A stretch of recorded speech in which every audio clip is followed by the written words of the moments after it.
The thought of human influence spread across the galaxy. Colonies spread upon multiple worlds like puddles in a rainforest. Has always been an attractive thought since the dawn of modern science fiction in the late 1800s. However, as the space industry experiences its true renaissance in the early 2020s, people are beginning to realize that this isn't just a dream or a fun thought, but rather a necessity. Organizations such as SpaceX, Blue Origin, and NASA have acknowledged this fact and are working on making space colonization and exploration a near future reality. However, surprising to some, NASA isn't leading this charge into space. Far from it, actually. Indeed, SpaceX, Blue Origin, among other private space agencies, are contributing far more in terms of research and development towards a shared end goal than NASA at the moment, and it's really making people lose faith in the governmental body as a whole. Why is this, you may ask? How could the US government fail in such a vital area of human progress, one that defines our future civilization and species as a whole? In a word, funding. Today, we will explore why NASA perilously lacks funding, what this lack of funding is doing to our prospective technological future, and how to reverse this tragedy for the sake of human expansion and long-term survival. The tax revenue allocation to the NASA projects has always been historically low compared to other areas of government than the US allocates tax money toward. During the Apollo missions, for example, the government allocated 4 cents of the tax dollar toward NASA, and that was only because we were in direct competition with one of our biggest rivals at the time, Russia.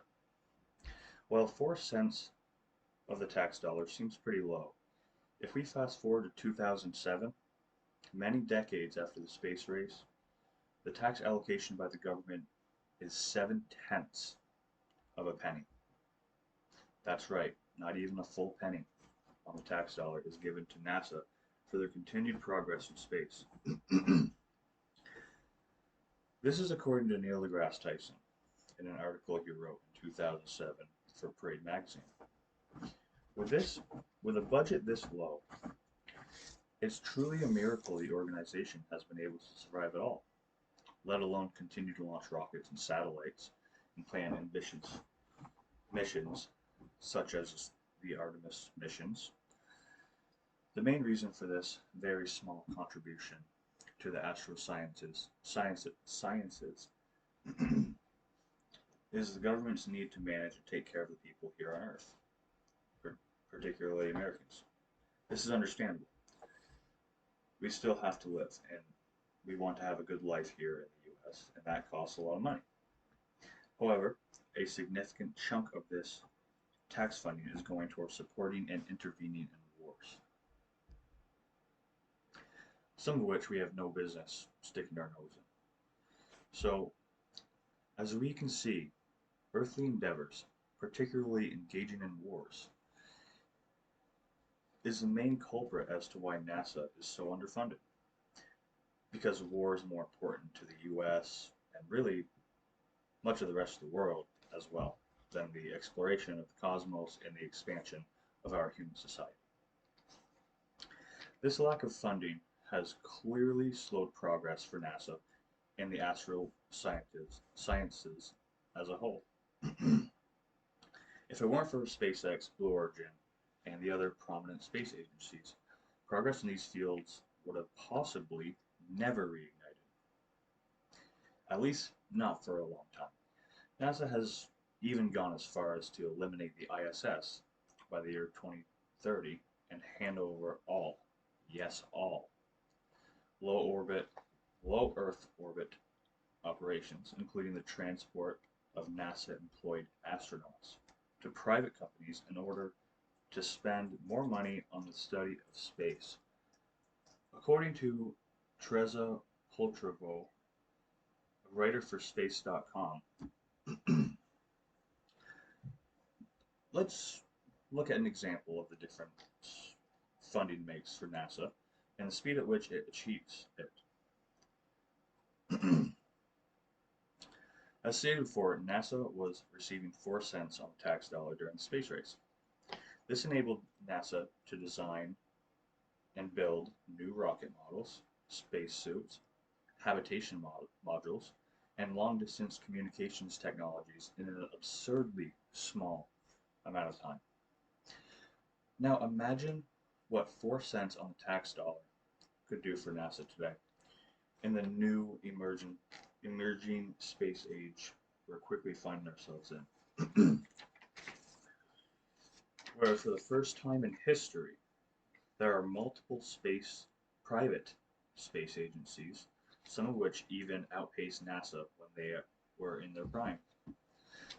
This lack of funding has been detrimental in our progress out toward the stars, and the US government should be contributing much more to the astrosciences than they currently are.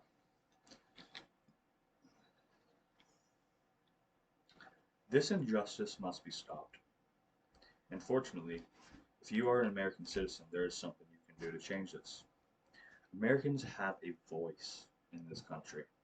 A small voice, maybe, but a voice nonetheless.